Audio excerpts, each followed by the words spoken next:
Welcome to this week's episode of the Jewish Diaspora Report. On this week's episode, we're going to discuss the United States President Joe Biden invoking fascism, whether using the Holocaust or Holocaust-era terms in comparison to today's issues is ever appropriate, and if politicians should take a history class before taking office. Let's get started.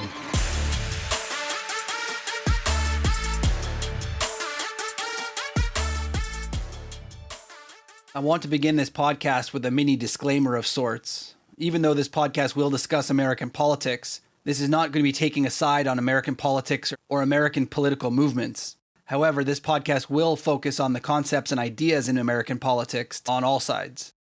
In American politics and around the world to some extent, we see the growing use of World War II era political speech. This could be in politicians, commentators, and civilians using words like Nazis to describe their political adversaries. Or in the most recent case, the President of the United States describing a growing movement within the United States as, quote, Semi-Fascism. Is this, like many times in politics, simply just hyperbolic slams against their political opponents? As we do in this podcast, we'll be using the facts and history to look into this idea of fascism growing in the United States. Is this actually happening, or is this inappropriately using words in the wrong way? To look into this, I'm going to have to pull out my Holocaust studies lesson from my high school curriculum when I teach it to my students. When I show my students the pre-World War II world of Germany and the rise of National Socialism in Germany, there are a few key points that I like to present as the building blocks leading towards World War II. Following World War I, the winning Allied nations created the Treaty of Versailles, a peace treaty that ended the war and officially declared that Germany and its allies had lost. What was worse was that the treaty forced Germany and its allies to accept complete and total responsibility for the entire war.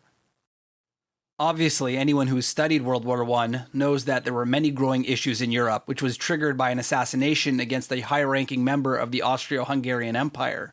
Many important aspects of militarism, alliances, and nationalism were like dominoes falling into place as the world is pulled into a world war.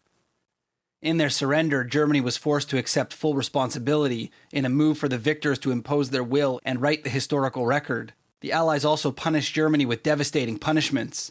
They forced Germany to give over land to its neighbors. They were also limited in their military forces to ensure that they could never act aggressively again. Lastly, and most importantly, the Allies demanded that Germany repay a debt to cover the costs of World War I. The Allies demanded financial restitution of 132 billion gold marks, or about $269 billion today. Believe it or not, this was not fully repaid until 2010. Needless to say, the average German civilian's pride and economic outlook were bleak. Enter Adolf Hitler and the National Socialist Workers' Party, or Nazis. They are promising the people to end all of these negatives of the Treaty of Versailles and restore the national pride of the increasingly humiliated German people. As the Nazi Party begins gaining political momentum in the 1920s as the party for the beleaguered and forgotten German masses, they put out a 25-point plan to summarize what they will do in Germany. We won't go through all 25, but a few of them really do stand out. See if any of these sound familiar in the American politics of today. Point number 4. Only a member of the, quote, national race can be a citizen. Point number 6. The right to determine matters concerning administration and laws belong only to the citizens, and therefore we demand that every public office be filled only by citizens.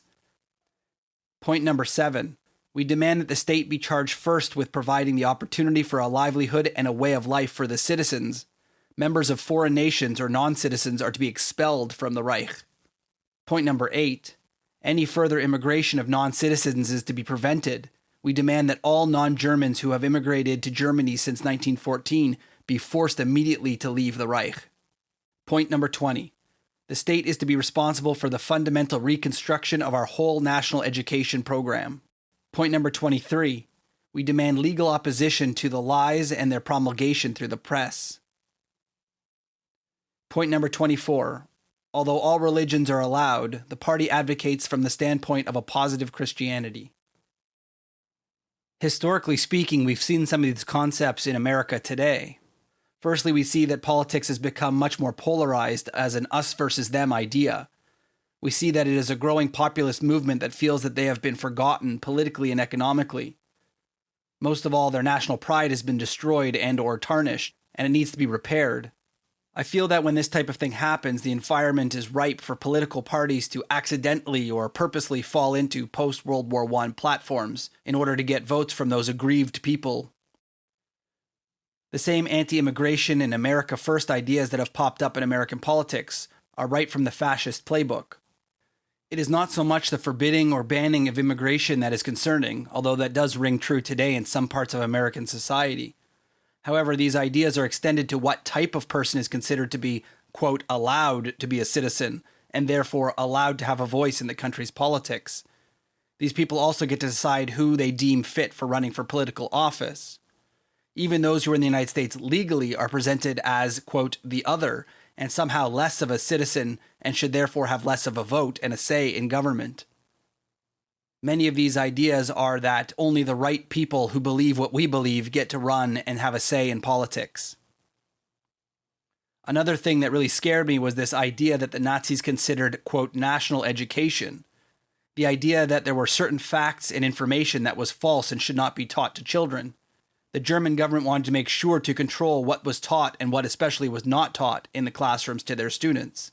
We have seen governments around the United States trying to dictate what history and civics lessons should be taught and ensuring to make it illegal to speak about anything outside what they have decided to be appropriate. I'm not trying to suggest that there are people within the American population and the government purposefully using the fascist playbook, although this could be the case in some situations. I am simply suggesting that history tends to repeat itself, and this seems to be the case again here.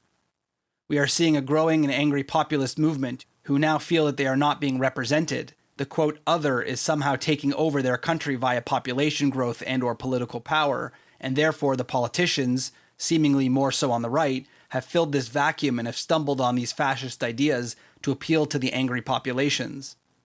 It worked for Hitler in the 1930s, and sadly, it works again in this decade too. Human nature doesn't change. When we come back, we're going to look and see if politicians like Joe Biden should be referencing the Holocaust or World War II metaphors in current politics. We'll be right back on the Jewish Diaspora Report.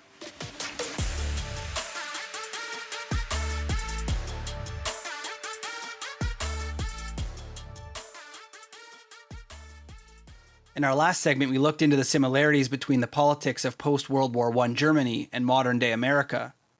Recently, in a speech, President Joe Biden commented that people of the MAGA-Republican side have shown themselves to be semi-fascist.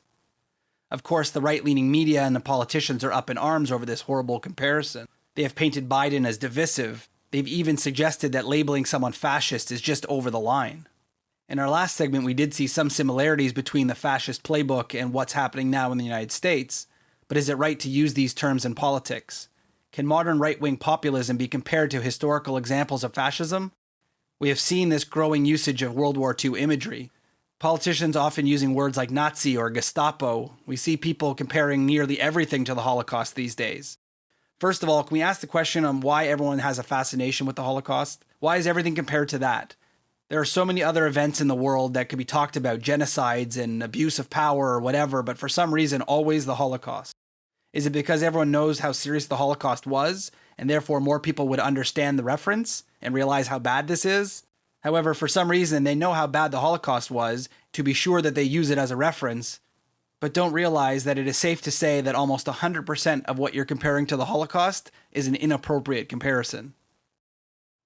Not long ago, after a Congresswoman from Georgia, Marjorie Taylor Greene, referenced the Holocaust on many occasions, she was offered the opportunity to have a guided tour of the Washington Holocaust Memorial, in hopes of having her see how her references were inappropriate. She agreed and gave a press briefing right after her experience to apologize for her comparisons. Sadly, it was not long before she went right back to using Holocaust references when speaking of modern issues. This is a much more clear violation of the memory of the Holocaust for a few reasons.